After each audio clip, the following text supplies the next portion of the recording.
सत साहिब सतगुरुदेव की जय।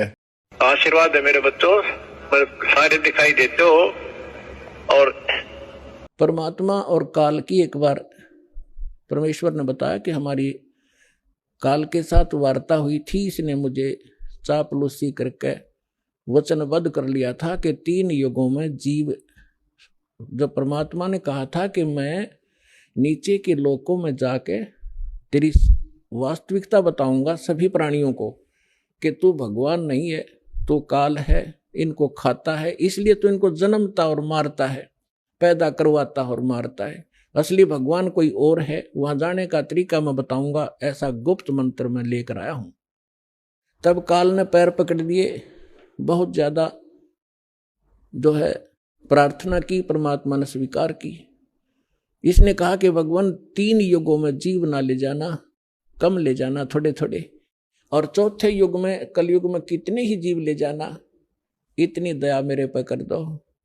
परमात्मा को भी पता था कि सतयुग त्रेता द्वापर में ये जीव गणे दुखी नहीं होते और इनकी पूर्व जन्म की बैटरी चार्ज होती है, उस प्रहार उसी से ये सुखी होते हैं और ये सोच रहे होते हैं हम राम और कृष्ण की भक्ति कर रहे हैं, शायद इसी से सुखी हैं, तो इसलिए ये मेरे ज्ञान को स्वीकार नहीं कर पाएंगे। मालिक को मालूम था, तो इसलिए मालिक ने कहा था परमात्मा ने कि भाई ठीक है, चौथा युग जब कलयुग आई तब हम अपना अंश पठाई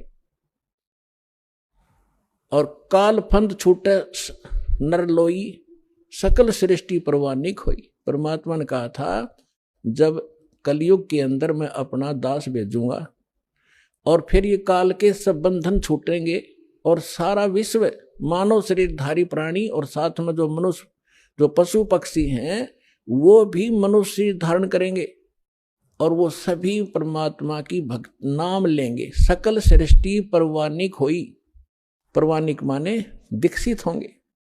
और कहते हैं कलयुग बीते 5500 पाचा, तब ये वचन मेरा होगा सच्चा। और कलयुग बीत जावे जब एता, सकल यानी सभी प्राणी परम पुरुष पद चेता।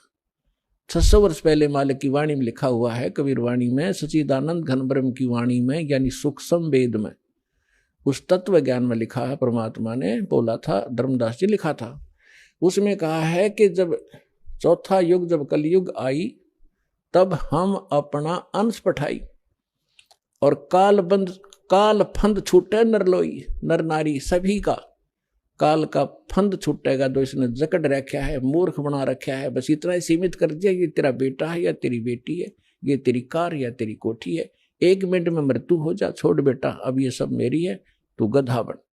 तो यह भूल या हमारे साथ इसने धोखा कर रखा था, इस ज्ञान से अब हमें खूब समझ में आएगा और हमारे बच्चे भी सुरक्षित रहेंगे, हम भक्ति करेंगे। परमात्मा की शरण में आने से हमारे प्रारब्ध के जो पाप आने हैं, मृत्यु होनी या काल मृत्यु या कोई अन्य अंग भंग होना है, वो नहीं होगा। अगर आप नियमित रहोगे, सच्चा विश्वास के साथ ही सत भक्ति करोगे, तो वो दुख टलेंगे, आपके बच्चे आखिर तक आपके साथ रहेंगे जब तक, और वो भी मुक्त होंगे और आप भी होंगे यदि सारे भक्ति पर लग जाओगे। तो परमात्मा ने कहा था कि सकल सृष्टि परवानिक होई, काल फंद छूटे नरलोई, काल का जो बंधन है कर्मों से बांध रखा इसने, और ये सब छूटेगा और सारी सृष्टि उपदेशी होगी। कलयुग बीते 5500 पाचा, धर्मदास जी से कहा था कि कलयुग बीते 5500 पाचा, तब ये वचन मेरा होगा सच्चा। आज से 600 वर्ष पहले मालिक ने ये कहा था कि पूरा विश्व मेरी भक्ति करा करेगा कबीर की, और सभी उस सतलोक के परम परमेश्वर के उस परम पद के जानकार होंगे, सबको ज्ञान हो जाएगा उस परम पुरुष के उस पद का, जो गीता अध्याय नंबर 18 के श्लोक नंबर 62 में कहा कि अर्जुन तू सर्वभाव से उस परमेश्वर की शरण में जा, उसकी कृपा से ही तू परम शांति को और सनातन यानी शाश्वत स्थान को प्राप्त होगा। गीता अध्याय नंबर 15 के श्लोक नंबर 4 में कहा कि तत्वदर्शी संत की प्राप्ति के उपरांत यानी तत्व ज्ञान से परिचित होने के उपरांत परमेश्वर के उस परम पद की खोज करनी चाहिए, जहां जाने के बाद साधक फिर लौटकर कभी संसार में नहीं आते।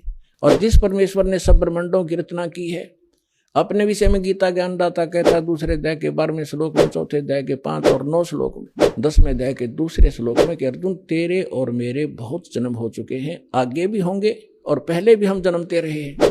इसलिए वो कहता अर्जुन तू सर्वभाव से उस परमेश्वर की शरण में जा जिसकी कृपा से तू परम शांति को, सनातन परम धाम को प्राप्त होगा।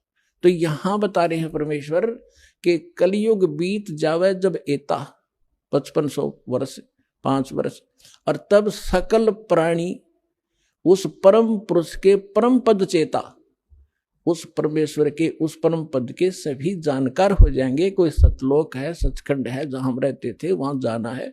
तो जहां आशा ताबाशा हुई, मन कर्म वचन सुमरियो सोई।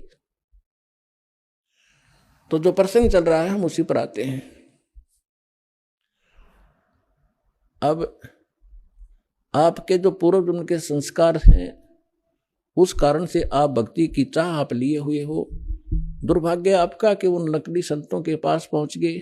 तो परमात्मा ने कहा था कि जब कलयुग 5505 बीत जाएगा उसमें सभी पंथ और सभी जितने भी मजहब अपना उनके धर्म गुरु, वर्तमान गुरु जो भी ज्ञान रखते हैं वो सब सुना चुके होंगे, उनकी बहुत बड़ी पुस्तकें बन चुकी होंगी।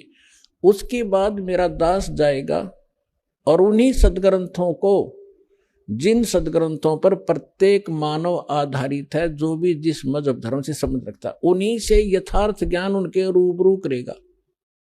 उसके लिए परमात्मा ने सबसे पहले आपको ये इंस्ट्रूमेंट बनवाए, प्रोजेक्टर बनवाए, टीवी चैनल बनवाए।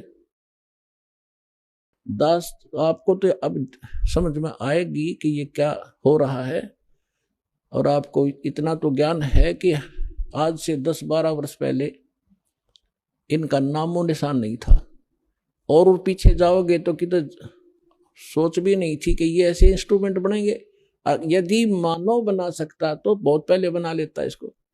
ये परमात्मा का दिया हुआ ज्ञान बुद्धि है, पूरा विश्व उसके बालक हैं।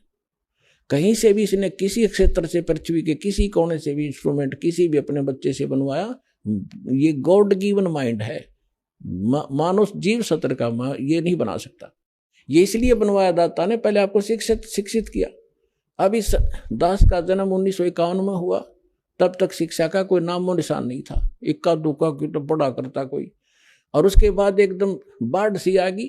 इतने आकर्षित हुए, कारण कुछ भी बिना, चाहे रोजी रोटी के लिए सबने डिवोट कर दिए अपने बालक। 20-20 वर्ष तक बेटा बेटी पढ़ो पढ़ो, और मालिक ने दया करनी थी कि इसका सदुपयोग करेंगे। फिर ये इंस्ट्रूमेंट आपके सामने है, सदग्रंथ आपके रूबरू कर रहा दास, और उनका निष्कर्ष निकाल के परमात्मा के ज्ञान से तोल रहा है।